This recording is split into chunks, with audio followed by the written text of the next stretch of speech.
हमारे साथ समाजवादी पार्टी के दो सांसद मौजूद हैं। हमारे साथ में आंवला से हैं नीरज मौर्य और एटा से हैं देवेश शाक्य। उनसे बात करते हैं। नीरज जी, पहला सवाल मेरा संविधान को लेकर के है।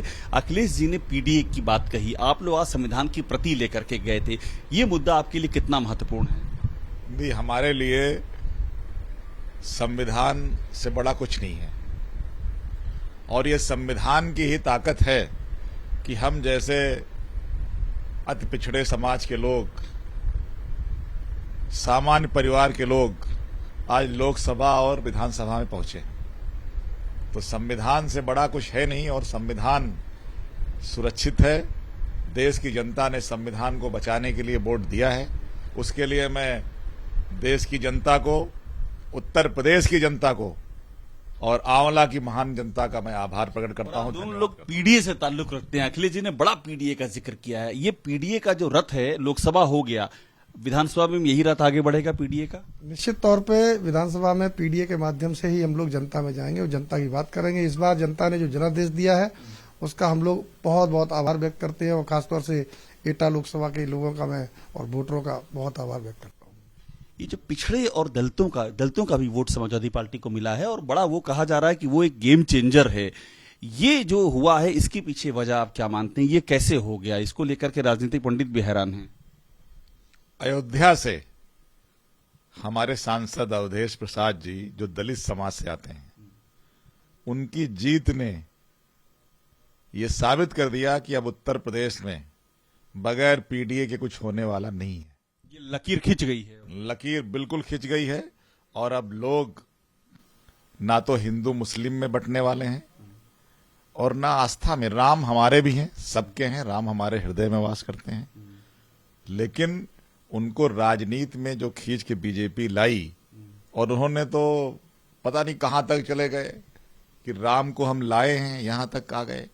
तो राम को तो वो लाए नहीं, लेकिन अवधेश प्रसाद जी को जरूर राम जी ने आशीर्वाद दे दिया। हमने देखा कि अखिलेश जी अवधेश जी का हाथ पकड़ करके वो वाकई ये जो जेस्चर था, ये दिखा रहा है समाजवादी पार्टी ये जो दलित हैं उनको भी पूरी तरह से चाहती है कि वो उनके साथ जुड़ जाएं। बीएसपी का जो कोर वोट होता था, ये कवायद चल रही है। बिल्कुल, जब पीडीए बनाया है तो पीडीए को धरातल तक लाना भी है और लाए हैं। उसी का ये परिणाम है, उसी का ये जनादेश है जो इतनी बड़ी संख्या में, जैसे उत्तर प्रदेश में आज समाजवादी पार्टी पहले नंबर पे आई और इस देश में तीसरे नंबर की पार्टी हो गई, वो उसी का जनादेश है। पीडीए के माध्यम से ही लोग जुड़े हैं। आखिरी सवाल आपसे ये कि 2027 का जो चुनाव है, आप लोग अखिलेश जी को सीएम बनाना चाहते हैं, तो पीडीए ही उसकी भी नींव होगा? बिल्कुल, पीडीए ही नींव होगा और पीडीए में सर्व समाज के लोगों को शामिल किया गया है। हमारे राष्ट्रीय अध्यक्ष जी ने हमेशा कहा पिछड़ा, दलित, अल्पसंख्यक, और उसमें जो अगड़े भी परेशान हैं, जो हमारी महिलाएं, औरत भी उन्होंने कहा वो भी उसमें आती हैं। बड़ा दायरा है पीडीए का, बड़ा दायरा है। और देखिए, जब कोई पार्टी, कोई नेता या हम लोग चुनाव जीतते हैं तो कभी 1, 2, 4 जातियों से नहीं जीत सकते। सर्व समाज के लोग जब वोट देते हैं तभी हम लोग चुनाव जीतते हैं।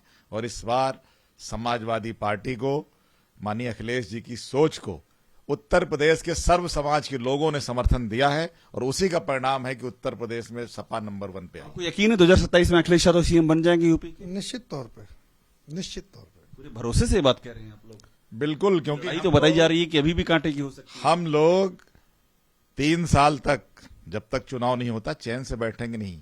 चैन से नहीं बैठेंगे। बिल्कुल, जनता के बीच में रहेंगे, जनता के मुद्दे उठाएंगे और जनता के लिए जो हमसे बन पड़ेगा उसकी सेवा करेंगे। क्योंकि हम लोगों का सपना है कि हमारे राष्ट्रीय अध्यक्ष माननीय अखिलेश यादव जी उत्तर प्रदेश में बैठे और जनता भी यही चाह रही है। जनता की भी आस माननीय अखिलेश जी में है, क्योंकि अखिलेश जी जब मुख्यमंत्री रहे तो जो विकास उन्होंने कराया, आज धरातल पे इस सरकार में कोई विकास नहीं हो रहा है। बहुत शुक्रिया बात करने के लिए। तो हमारे साथ देवेश शाक्य, नीरज मौर्य मौजूद हैं। बड़ी बात ये कह रहे हैं कि पीडीए ही मंत्र है और इसी मंत्र के आधार पर अखिलेश यादव 2027 में मुख्यमंत्री बनेंगे। कैमरामैन हेमंत के साथ अभिषेक उपाध्याय, एबीपी न्यूज, दिल्ली।